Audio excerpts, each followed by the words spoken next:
Hey guys, welcome back. Aurabomb here, bringing you another one of our live deck profiles. Today we are going over Garchomp Lucario. Now before you guys skip to the end of the video, be sure to watch the whole video because there's a lot of proxies, there's going to be a lot of confusion. I think what I'm going to do is go Andrew Mahone style and just do monster cards first. That was weird to say. Pokemon first, then trainers, then supporters and all the things like that. So be sure to watch the whole video so I can explain the proxies to you guys. There's a lot less confusion because if I do have to answer questions, if I do have to answer questions in the comments that are things I go over in the video, I'm probably not going to answer them. Second, don't forget to like the video. You guys killed the support in the live deck match. So if you haven't seen that already, it was Garchomp Lucario versus Glitchxcity Zoroark. It was a really good game. So be sure to check that out. It'll be yesterday's upload or the day before, depending on when I upload this video, because you guys are super rad. What else? Also, be sure to like this video so I can get you guys more of this kind of content up before Ultra Prism comes out. I do want to upload a Glaceon versus something, I don't know what I'm going to play against yet, matchup. So that's going to be fun. And I do live deck profiles, Glaceon as well. So don't forget to like this video. If this video hits 30 likes, I'll probably just do those right away. So I'm going to go over Garchomp Lucario. It was a really fun deck to build. It's a really fun deck to play. I thought at first it was going to be just an okay deck, but the deck has some major power. So we're going to go over right now. First things first, we are playing 4 of these Gibbles. Excuse the lighting. The lighting isn't the best right now, but I found that if I turn on this light over here that you guys can see, it causes a major glare. So I figured might as well remove the glare and have a little bit more dim lighting than to keep the glare. Also, there's going to be some echo issues because I'm not in my room. So there's a lot less carpet in the area to like nullify the echo. So audio might sound a little bit weird, but this is what happens whenever you have to do these live matches. I don't have my own space to record, so this is the best we can do. But these fighting Gibbles, I'm sorry, are I'm playing these over the Dragon ones. I know we have 2 new Dragon ones. One that has Ascension, which means you can evolve directly to Gabite. I'm not a big fan of that because you don't want to have a Gabite, like, oh, what's it called? You don't want to have one with an energy susceptible in the active because that could be a problem. I'd rather keep them on the bench. I'd rather make them easy to rare candy evolve the Gibbles as well. So I'm not playing the Ascension one, and the one that has free retreat with a fighting energy is a little bit awkward because every energy attachment counts, and if you retreat, it's a little bit, it's weird. It's, how do I explain this? It's it's gonna be harder to put yourself back into the active than it would be to just attach and retreat. So I think I'm better off just attaching to the bench or something like that, and having a fighting type one that would be easier to search out with things like Brook Hill, which I am playing a one of in this deck. So Gabite or Gibble, fan of the Dragon fighting one. The fighting one also has the attack Never Enough. Let's see if it'll focus. Alright, discard a card from your hand if you do draw 2 cards. So it's not a bad attack, it's trade before trade was cool. So overall it's not bad. And I'm playing 4 of these. I'm playing 2 Gabites. Now these are going to be the Ascension Gabites, the new ones. I couldn't find a good place where I could print good ones, so we're just gonna stick with these. I found there's a really cool place in Limitless that prints really good proxies for you guys, but they didn't have these Garchomps yet ready, at least by the time I was printing them. So just bear with me as I explain to you exactly what the Garchomps are and the counts and everything like that. These are going to be the Dragon Gibbles. They have the same stats, 80 HP. They have a Fairy weakness instead of a Grass weakness, which is something worth mentioning. But the stats are pretty much the same, but it does have an attack for fighting energy. It has the attack Ascension, which evolves you directly into Garchomp. Now that's better because you go from an 80 HP Pokemon to 150 HP Pokemon or 130 HP Pokemon, which I'll get into in a second, as opposed to a 60 HP Pokemon to an 80 HP Pokemon. So it gives you a little bit more bulk, and it gives you a Garchomp, which is more important than getting a Gibble or Gabite in my opinion. So that is pretty important. Now I am playing 3 of these Dragon Garchomps. These are gonna be the Dragon ones. The reverses are the Dragon ones.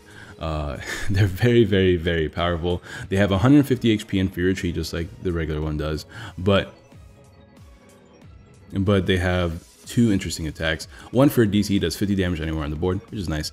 And then the other one is a fighting DCE, fighting 2 colors energies, and its attack is 100 damage base, but it does 100 more damage, so for a total of 200 damage if you play Cynthia that turn. Cynthia is a good card. Cynthia is a card you're probably going to be playing anyways, so it makes for a very, very powerful combination. Being able to hit 200 damage, 230 with a choice band on your opponent's active Pokemon is really good. It's super good.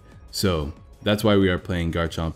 We were playing 3 of these Garchomps. Obviously, we play the Lucarios that pair well with the Garchomps and a bunch of Cynthias. But we also play this one fighting type Garchomp. This is the original card we're playing right here. It's a holo, which is how I differentiate them when I test. But it's 130 HP fighting type Pokemon, weak to grass. Now the reason why I'm playing this is because it has a 1 energy fighting type attack, which is super useful because its energy attachments are kind of tough to be consistent in this deck because you have to just manually attach. You can't play Max Elixir. I mean, you could, but it's not gonna be very good. So you have to focus on your regular attachments. Your opponent can't play E-hammers, get rid of your DCEs. So if you're in a position where you have to attack for a good amount of damage, specifically against Zoroark or other dark weak fighting type weak Pokemon, you have a really powerful attacker in this because it also has a really cool secondary effect. Now this is 130 HP and weak to grass with free retreat as well, which is not great against Blitzpod, but its first attack is pretty useful. Attach an energy from your discard pile to one of your Pokemon. So it's a way that you can attach DZEs to your other Garchomps, which is really, really, really nice, obviously, because like your only way of getting them out of the discard pile is Special Charge, which we do play, and it is easy enough, but it gives you a chance to accelerate energy while doing some big damage because you're hitting like 120 against fighting weak Pokemon. If you're playing a Choice Band, you are hitting what, 180? That's pretty nice. Its other attack is Bite Off. It does 80 damage, and there it is. If your opponent's active Pokemon is a Pokemon EX, its attack does 80 more damage. So it's good against Volcanion. What else is EX heavy? There's not really much else. It's good against Volcanion, I guess. With a Choice Band, you hit 190 against Volcanion, which is already really, really good. So I am playing one of these fighting type Garchomps. I'll put it right there.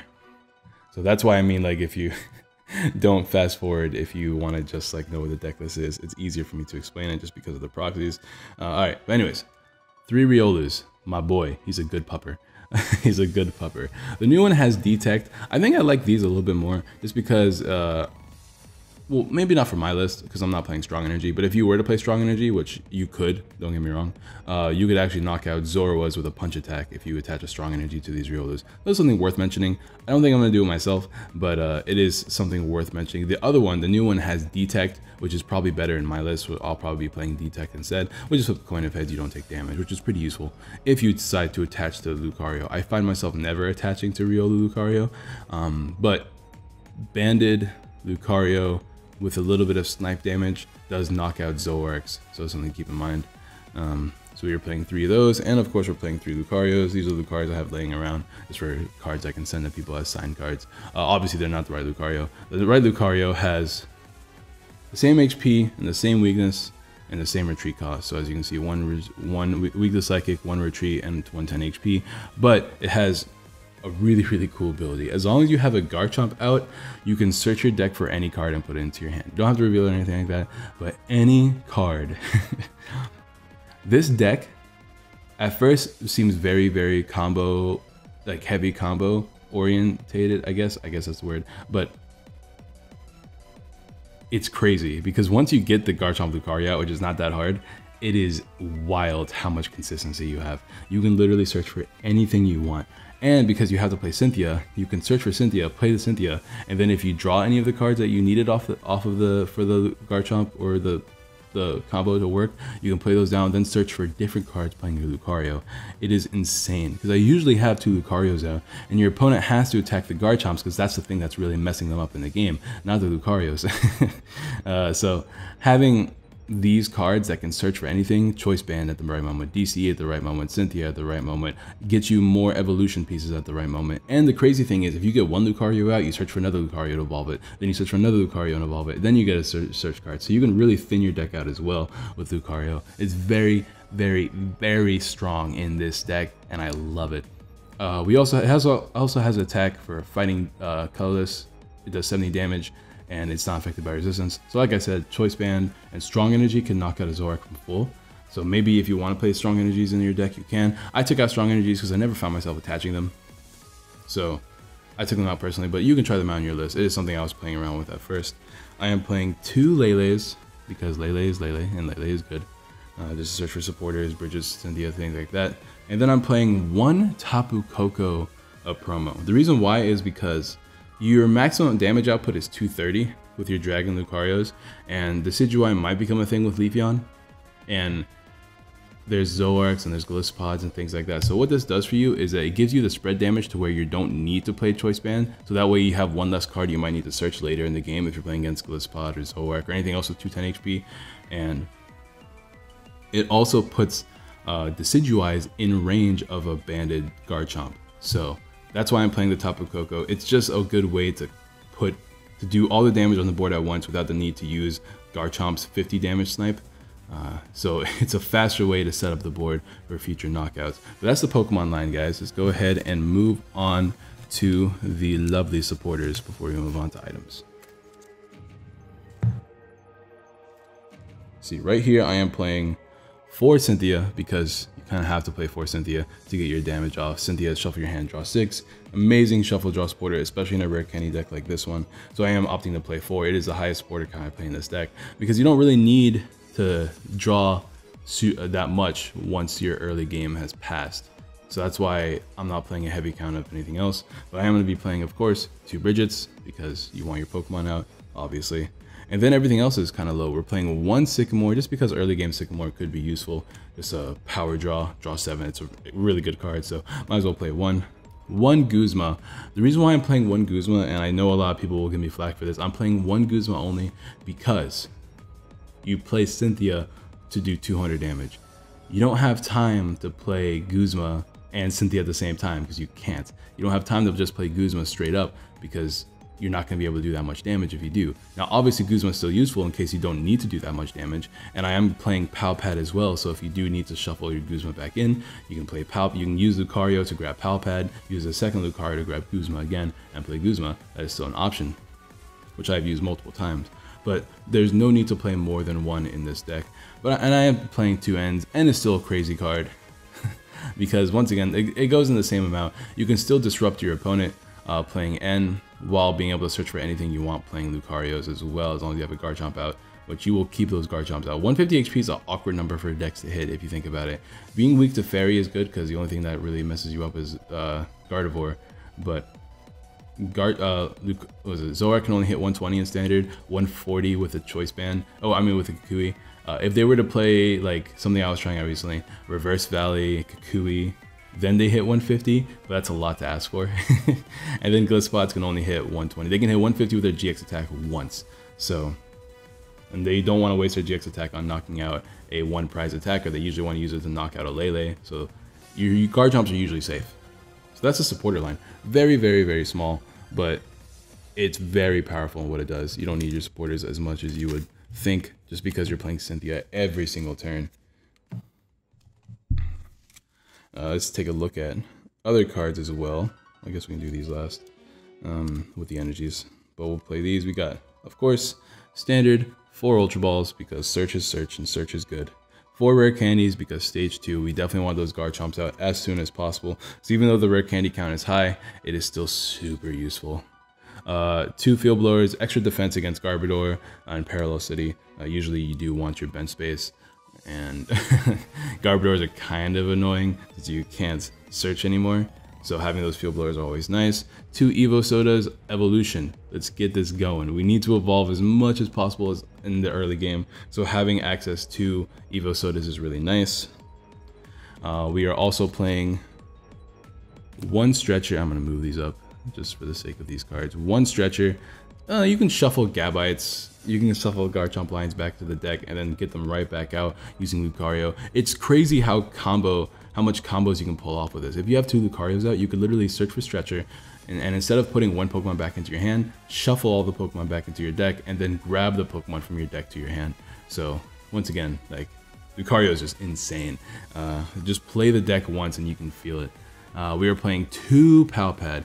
At first, I played Escape Rope over Palpad just to help Lucario just to help Garchomp knock out Pokemon. That instead of the Pokemon that your opponent feeds you, that you can knock out one of the bench Pokemon. But it's really, really, really specific, and I found that I needed that second Palpad a lot of the time because that could get. Sometimes I want to shuffle into Guzmas and I want to shuffle into Cynthias later in the game. So having 2 Palpads also prevents from prizes and keeps you more consistent throughout the game because you never know. You might prize a lot of Cynthias, you might prize your Palpads. So having the option to have 2 is really, really strong, and it keeps you from attacking from Cynthia 6 times and maybe failing a knockout to multiple times. And then there's a lot of times you have to play Cynthia early game without attacking, so that also helps in those situations as well. And we're playing one special charge because once again, you can play the special charge, you can grab special charge with one Lucario, and then grab the DC you shuffle back into your deck with your other Lucario. So this is the item count that I've worked on really hard, and it seems to work out the best this way. Last and not least, oops. We have energies, tools, and stadiums. We are playing only one floatstone. The floatstone is just there for in case your opponent wants to Guzma stall you, bring out a Lucario. Everything in the field should only have one retreat, so it's easy enough to manually retreat, but because of how precious energy attachments are per turn, because you need like 2 attachments on a Garchomp to get them to attack, and then you want to set up multiple Garchomps throughout the game. So having that one floatstone that you can search for using Lucario to put on the active and switch just so you can keep attacking without having to attach an energy to retreat is pretty strong. 3 choice bands. I want a 4th one, but what I did is I put in the Tapu Koko, and Tapu Koko did mean I didn't need to have that many choice bands throughout the game. Now, you can play a 4th choice band and drop a Palpad. I'm not against that. Or you could drop this Brooklet Hill. And that's something I'm still going to keep testing. I have to play against more matchups to figure out if that's what I want. Because right now I've only played against a handful of decks, not everything in the format. So that's why I'm playing it like this. But Brooklet Hill is really good because it's essentially, it's like searching for that Pokemon. You know how I was talking about Rescue Structure and that search for the Pokemon? It's usually a basic that you're getting.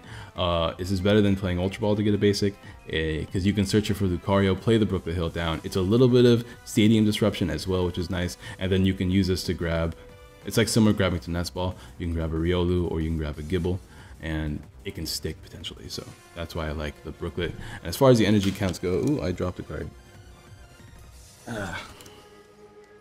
We are playing, of course, 4 DCEs because it's DCEs, and 6 fighting energies. 6 has been pretty good for me. I'm surprised by how consistent 6 has been for me. I do want to increase it, but I haven't needed to increase it yet, if that makes sense. I still want to play more and more games with this, and I'm going to do a live deck profile, or a live TCGO matches, I guess. We'll be playing this on TCGO later once the set comes out as well, so be on the lookout for that. But I do want to try out more and more matches with this deck so I can have a better idea about the numbers. But right now, after the testing that I have done, playing like 10, 15, probably like closer to 15 games with this deck, this is what I came up with, and I'm a huge fan of it right now. So that's going to be the deck list, guys. The Garchomp Lucario, man, it's very strong because you can get anything you wanted. No more whiffing off a Sycamore, no more whiffing off a Cynthia. You just get literally whatever you want, and it's super strong. But thank you guys all so much for watching. Be sure to like the video if you have not already. It is always greatly appreciated. Tell me what matches you want to see me play in the future. Tell me what decks you want to see me profile in the future. And yeah, I guess I'll see you guys next time. Peace.